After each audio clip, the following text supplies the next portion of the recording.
Welcome back to my channel, Ebby Pattern Drafts. Thank you for always coming back to watch my videos. And if this is your first time of being on this channel, you are welcome. Here on this channel, I share tutorial videos on pattern drafting, cutting, sewing, tips and tricks on how to make your sewing journey an easier one. So if you're interested in such content, do well to click on the subscribe button and tap on the notification bell so you could see more of my videos. In today's tutorial, I'll be showing you how to cut and sew this stylish top that you can actually wear to any event. So let's get started.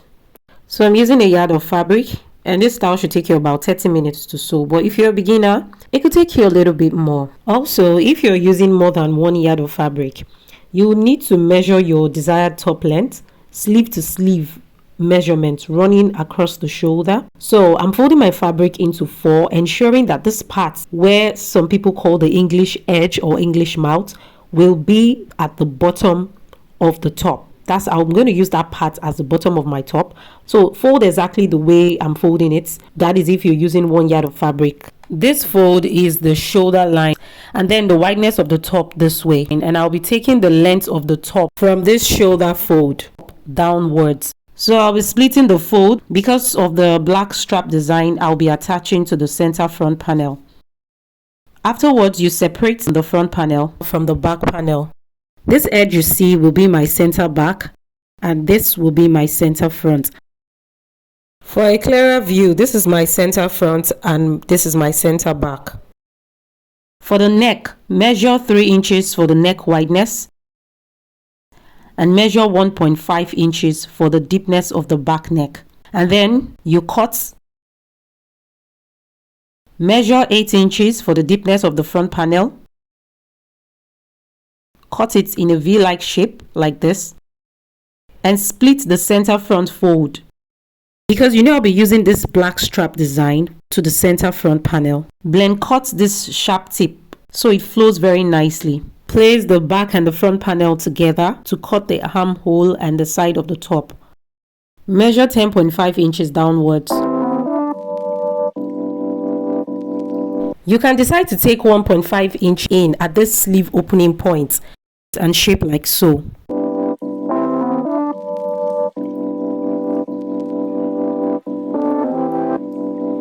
But I'll prefer to cut mine just like this. I'm going to cut off 2.5 inches for the shoulder slants as indicated. To sew this top, the wrong face of the fabric should be outside, while the good face of the fabric should be inside like so.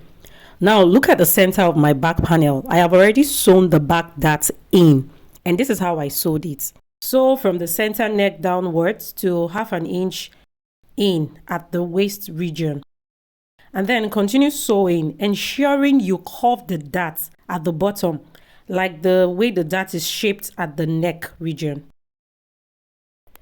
Next is to merge the front and back panel at the shoulder by 1/2 inch. After sewing it together, you flip the good face of the fabric outside so we can attach the black colored fabric to the center front. To do this, measure from one end of the bottom of the center all through to the neck and then to the end of the other center bottom. Mine was 66 inches, and that will be the length of my fabric.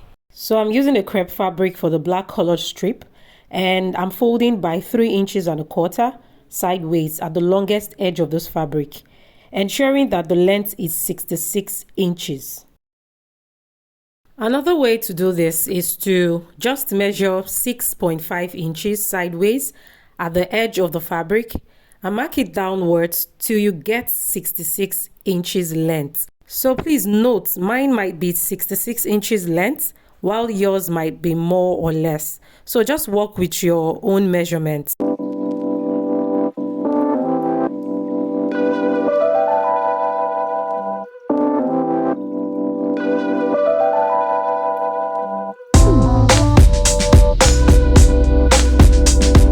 The next thing you want to do is to attach the strip from one end of the bottom at the center front all through to the neck and then to the end of the other center bottom, just like you did when you were measuring it.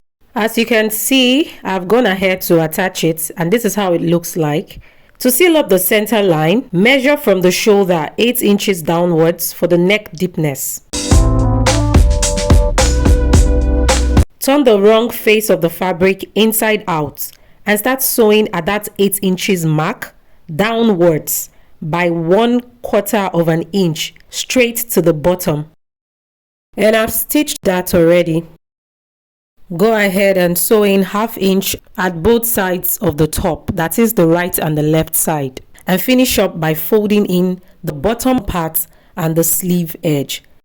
This is the finished look, and you can wear it to any event. And if you learned something, don't forget to give this video a thumbs up.